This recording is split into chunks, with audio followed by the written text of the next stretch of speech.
Welcome back to 5 Elements Tactical, self-defense, home defense, prepping, and survival. Today we're talking about economic collapse. Now I feel like this is one of those sky is falling topics which I really try not to, have on my channel. I want people to be prepared, not scared, and I don't want to be like the oh my God, sky is falling type of guy, which just causes panic. I feel like that's what the news, does best. But there's a few things just in the news recently, and more like the buzz among people that I know that are in like financial whatever jobs, like bankers and mortgage people and whatnot. And some of the stuff that I've been hearing, I heard it yesterday for like the third time from a third separate person in a totally like unrelated. None of these people know each other, and kind of like the buzz behind the scene in like the financial sector, which scared the ever-loving crap out of me. And most things don't scare me, but I've been going down the rabbit hole of just like what are things that I could do and we should do and you should do, or I hope I could help guide you to do before some sort of economic collapse, no matter how drastic or deep of a collapse that may be. So that's what we're talking about today. Stay with me.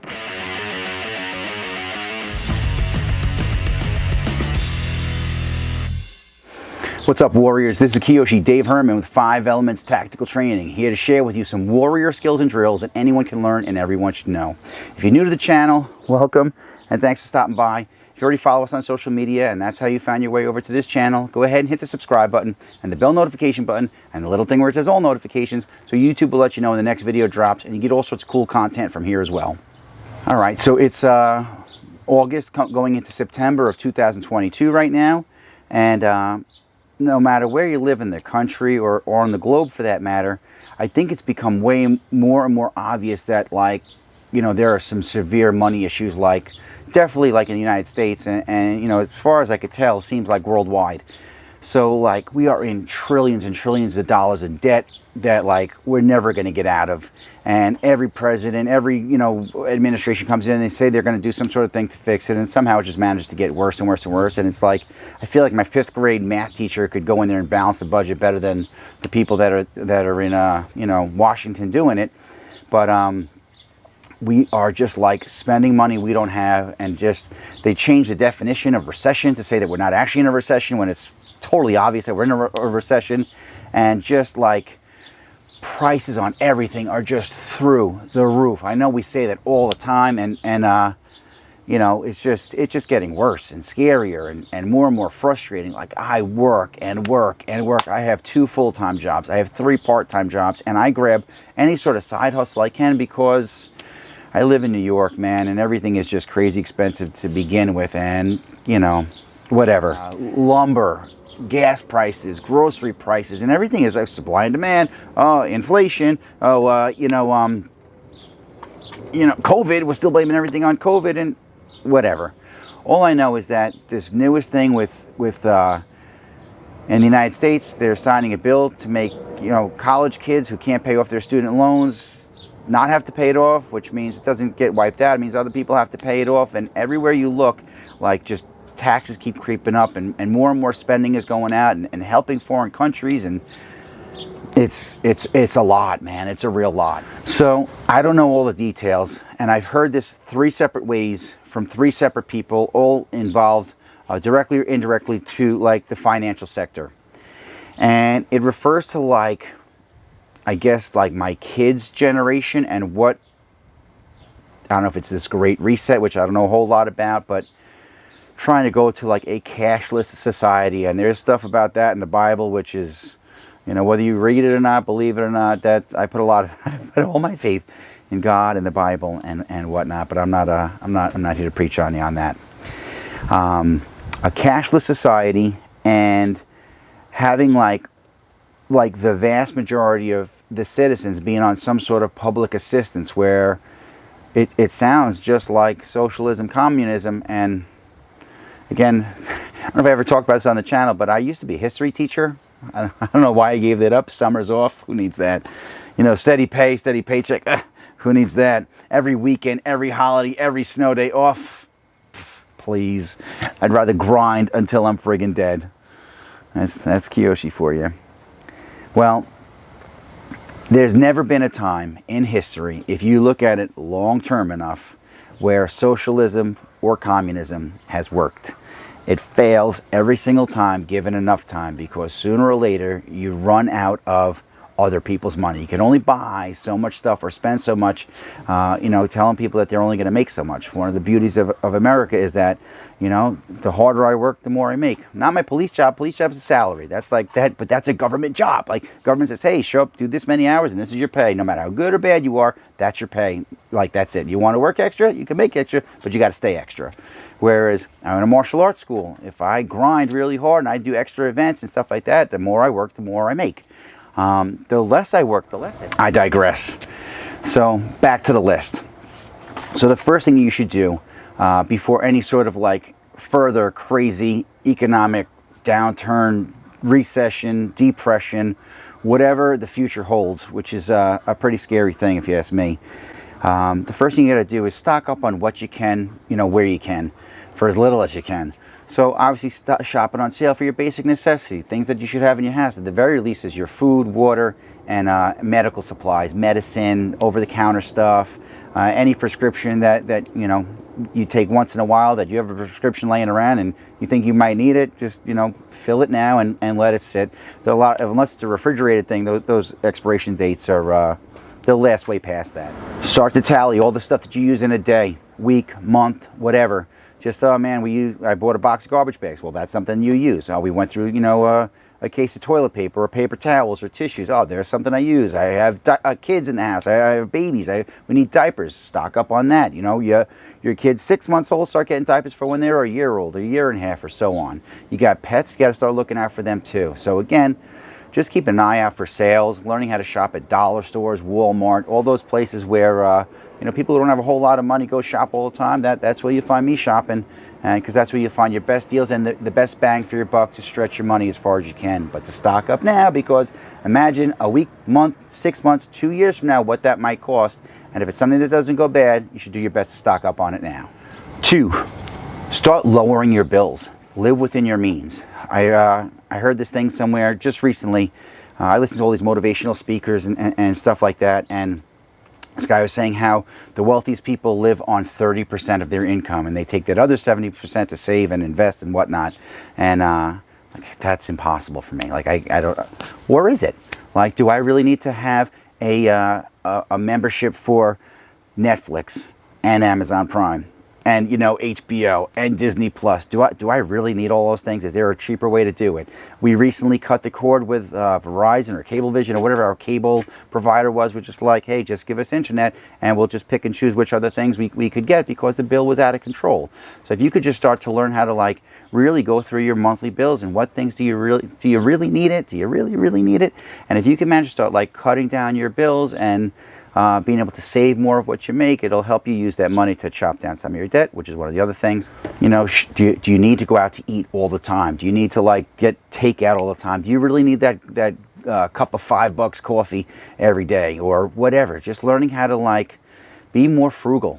If you start living like you're in a depression before the depression shows up, hopefully you'll be in better shape for if and when it does. 3, get debt free. So there's a guy, Dave Ramsey. I've talked about him before on the channel. He's like a financial guru guy, but he's ultra conservative. Not in his politics, although maybe in his politics, but definitely in his ideas for saving and spending.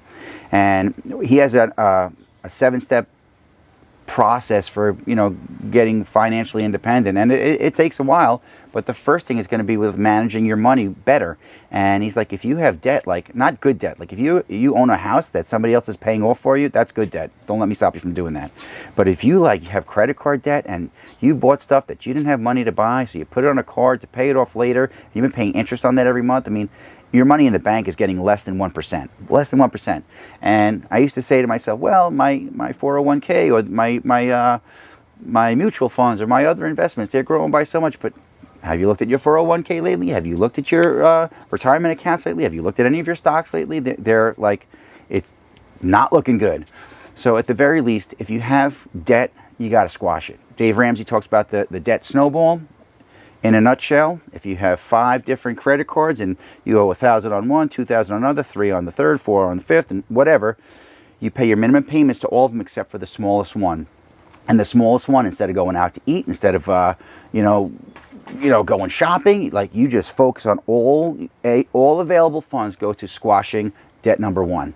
You squash that one, and then you repeat the process for the next smallest one. You send the minimum payments to all the bigger ones, and the next smallest one, you hit that with a vengeance until little by little, you squash all your debt. And part of it is not just squashing them, but making sure that you're not incurring more debt as you go. So you just start living on way less and spending way less, and you take all the money you've been used to spending on like takeout and fun stuff and leisure and vacations and all those things, and like, no, we pump the brakes on all that stuff till we get rid of our debt.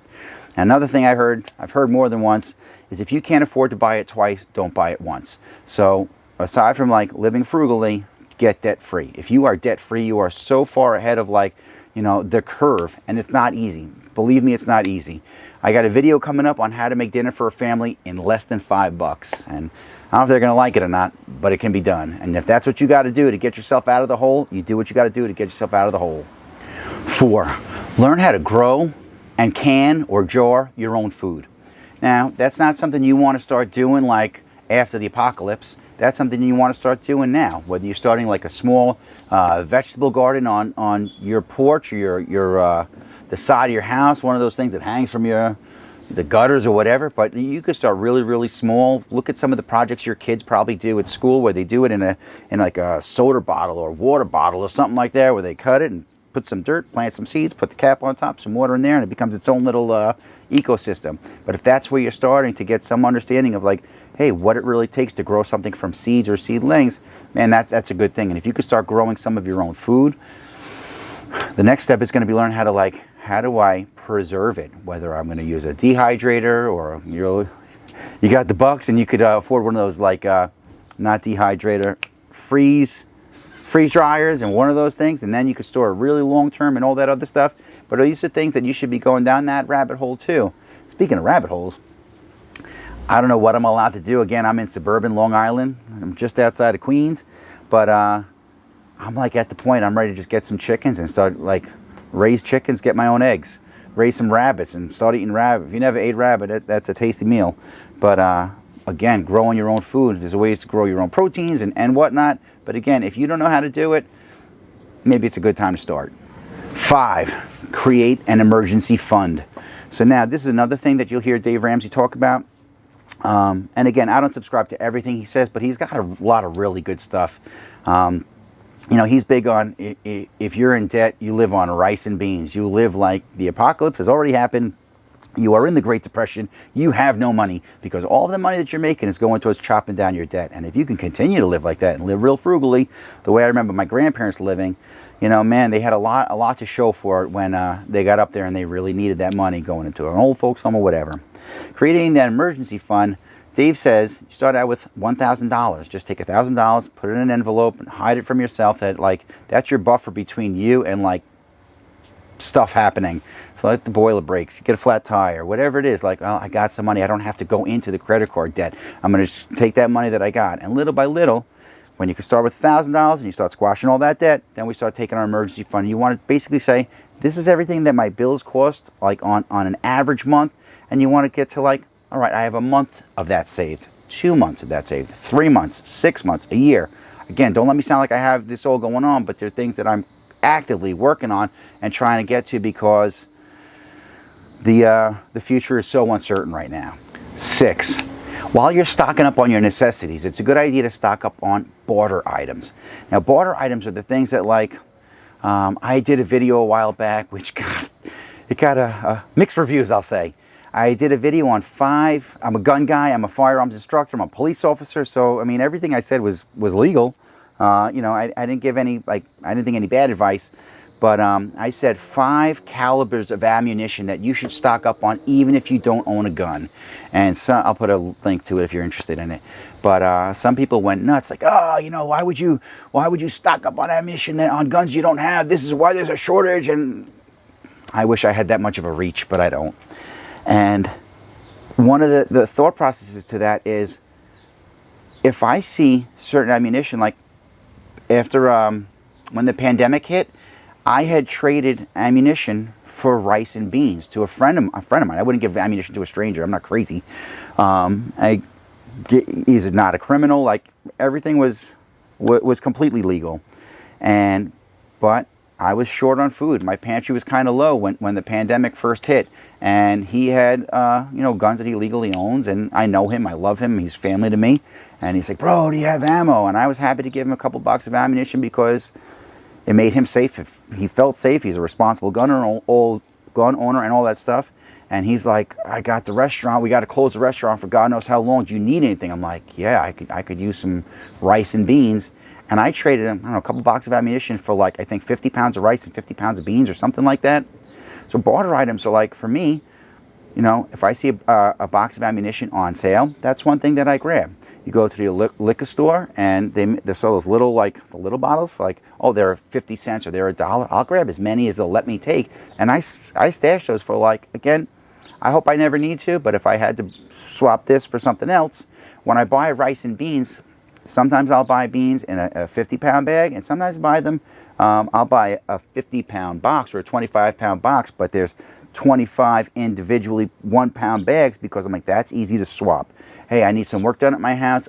You need food? Here, I'll help. We'll trade. Hey, you have whatever it is that I need. Food goes a long way.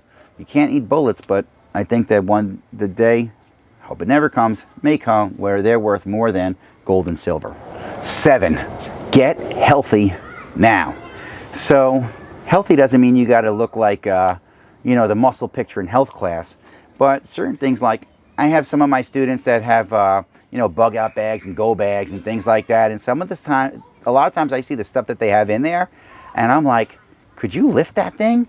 Or, all right, you're planning on, like, disappearing into the woods, which I don't know how realistic that is, but hey, why don't you put that pack on? You don't even got to leave your house. Start walking up and down the stairs and see how long you make it. Just walking up and down the stairs with that pack on your back. Now, I use that as, like, I know that when I did some survival training out in Ohio at Dave Canterbury School, if you're not familiar with it, it's a great, if you're into survival training, that is like the Harvard. And man, it was a wake-up call for me. Like, learn how to pack light and get better at using, like, knowledge doesn't weigh anything. So you get really good at, like, learning how to use stuff and shrink the amount of stuff you got to carry because you know how to use it better and you can get by on way less stuff. In the meantime, the biggest thing was learning how to just walk with a pack on uneasy terrain and all sorts of crazy weather and hot, like really high temperatures and really high humidity. And it was a wake-up call that, hey, you watch me go in the dojo and, I could hit the bag, I could hit the pads, I could roll around, I could do a lot of stuff. But this was a different type of cardio. It was a different type of fitness. And not that you have to go do that, but if you get winded just walking up the stairs, that's something you got to get a handle on. Another thing that I'm like 30 days into no sugar. Now, I don't eat a whole lot of sugar to begin with, or at least I didn't think I did, until I started really paying attention to, I have little kids, and when I think of how much it costs for food, and I see them going to throw something out, I'm like, oh, don't throw that out. And I became like the garbage pail. And 5 pounds, 5 pounds, 5 pounds, 5 pounds, and I'm like, oh my God, what am I doing? And just start to take away some of your vices. If you're a smoker, see how long you can go without a cigarette. If you're like, hey, I'm not an alcoholic, but I have 1 drink a day, see how many days you can go without having that 1 drink. If you're a, like a sugar, you got a sugar tooth, hey, how many days can you go without that? And there's a lot to be said for those little victories because they're towards helping you get healthier. Like, I know that glass of wine, glass of scotch makes me happy, but could I be happy without it? Sure. I like cigars, but if I don't have one, I'll be okay. Getting healthy now is good for no matter what, but especially for, like, hard times where you might have to do without as much food as you're used to eating, or you're going to have to be a little bit more active because you can't afford to, like, have somebody else mow your lawn or do some of the chores or errands that you're used to, or gas is so expensive that I got to start adding some walking instead of driving. Well, let's start practicing for that now. And the ways to do that is start eating better, sleeping better, and exercising better. Get healthy now. Number 8 is self-defense and situational awareness. So whether you take like a class at your local, through your local police department or your local parks and recreation, or you find like maybe a local martial arts school that has look, if you could start taking up martial arts, you would be able to like do your fitness thing, like kind of get in shape. It's a workout with a purpose. But if you're like, I don't really want to wear that weird uniform and I don't really care about belts, but at the very least you should learn how to defend yourself and your family. And you don't have to be Bruce Lee or Chuck Norris to do any of those things. You could be like, just, hey, I want to take some basic classes to learn some basic self-defense. I don't care about the belts or the you know, all this stuff, but I want, give me like the crash course. And a lot of times there are martial arts schools in your area, I'm sure, that offer something like that, or something through your town that offers that, or again, sometimes through your local police or sheriff's office, they offer those as well. But they're out there, look for it. And if they don't, then go take a class. You don't got to take it all the way to black belt, but you should learn some, like, just the basics of how to ball up your fists, how to get your guard up, how to stand, how to hit something, how to like push back on something, how to like maybe spot a bad situation before it happens and avoid it altogether, to learn some verbal and non-verbal you know, boundary setting skills, so that you're able to like confidently stand and position yourself while you're, you know, finding your escape, but you create that boundary so you can get out of there without fighting at all. A lot of that again comes back to your basic situational awareness. A is for awareness, B is for boundary setting, C is your combat. And again, you don't got to be a black belt, but you should learn the basics. Learn the basics. Learn how to, you should learn it and your family should learn it. So I can only see 180 degrees. I need somebody to watch my 6 and kind of take care of the other 180. So get on it. Number 9, beef up your home security. So I have a video on the 5 Ds of home defense, and I'm tired, it's late, I just worked the whole day to remember them off the top of my head.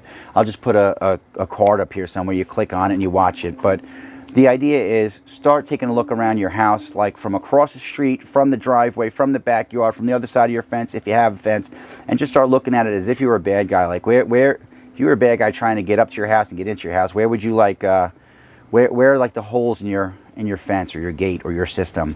So even if you don't have an alarm system, get an alarm system sign. Even if you don't have a dog, get a beware a dog sign. Even if you don't have kids, maybe leave some toys or stuff around that would make burglars. Real quick, there's 2 types of bad guys. There's the bad guys that want your stuff, and they're going to come when you are not home, and you know, your presence would probably just alone make them like leave.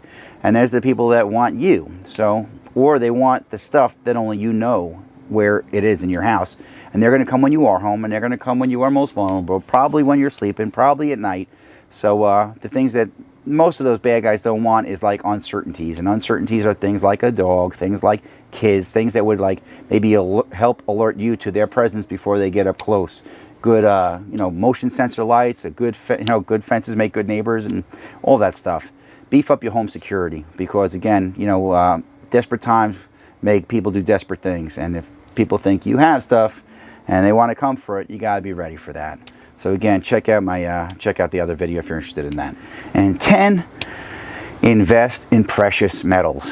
Now, I learned a long time ago that to buy gold, like actual gold, like you buy gold and you put it in your safe or your safety deposit box or wherever, either for investment purposes or for down the road that becomes like, gold will always be worth something, silver will always be worth something, lead will always be worth something. You don't have to buy a gold bar that's, you know, $50,000. You could buy these little, I forget what they're called. There's a word for those little, I don't know, it's like point something of an ounce, and maybe it's like 30 bucks or 40 bucks or 50 bucks. Or you could buy coins of silver that are like, you know, maybe 20 or 30 bucks. And again, you're not going to like, hey, take a whole mortgage payment and buy that stuff now, but maybe taking a little piece of you look at all your dollars and you're going to allot, you know, I have debt, a big bunch is going to go to paying down the debt. I'm going to live on as little as I can, save as much as I can, chop down my debt as best I can, and some of the money that I'm saving for future, maybe put it towards some precious metals, because it's one of those things that'll always hold its value. So again, I don't want this to be some sort of like, oh my God, the sky is falling, but you know, if it walks like a duck, talks like a duck, acts like a duck, it might be a duck. And I'm not saying this to scare anyone. I'm doing it to help, like, I'm trying not to let it scare me. I'm letting it motivate me to be prepared, right? Preppers prepare, survivalists survive, fighters fight. And, you know, we're warriors, man. We're all of those things. And don't ever forget it, because sometimes the first person you got to convince of that is yourself.